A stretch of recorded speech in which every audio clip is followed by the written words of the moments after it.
to assure a social market economy in Europe,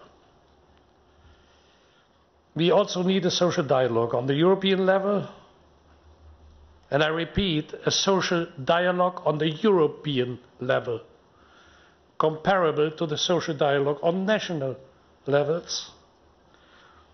And therefore we must involve the social partners in European economic governance. The tricky question is, of course, how to achieve this practice. You all know, until the very moment everybody agrees with me, but now starts to become very difficult. For one, we are faced with different national labour market models. In some countries, great importance is attached to social dialogue and social partners. In others, it is, I'm very prudent, not so much developed. In some countries, social partners have a quasi-legislative power. Structural reforms cannot even be implemented if the social partners are not involved or do not consent. If you take the country-specific recommendations, for example, some governments cannot decide all by themselves on certain structural reforms,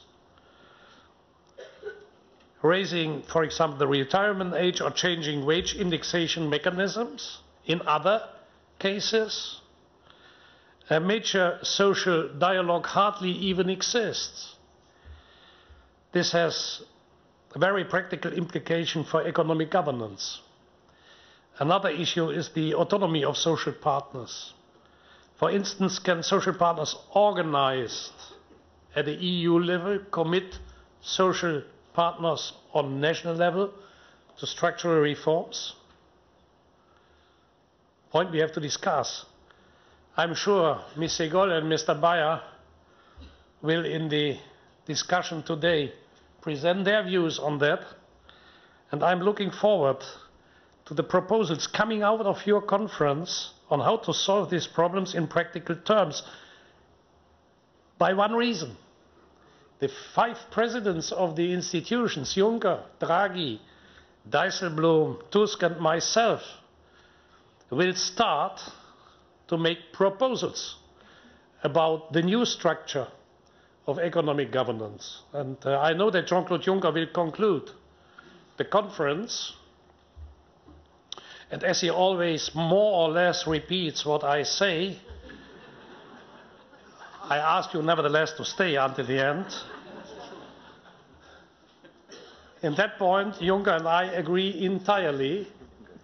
The conference Valdis invited here is in so far for both, I phoned him yesterday night, very important, because he and myself, we insist on the social dimension and the social partnership as an element of a future economic governance in the Eurozone.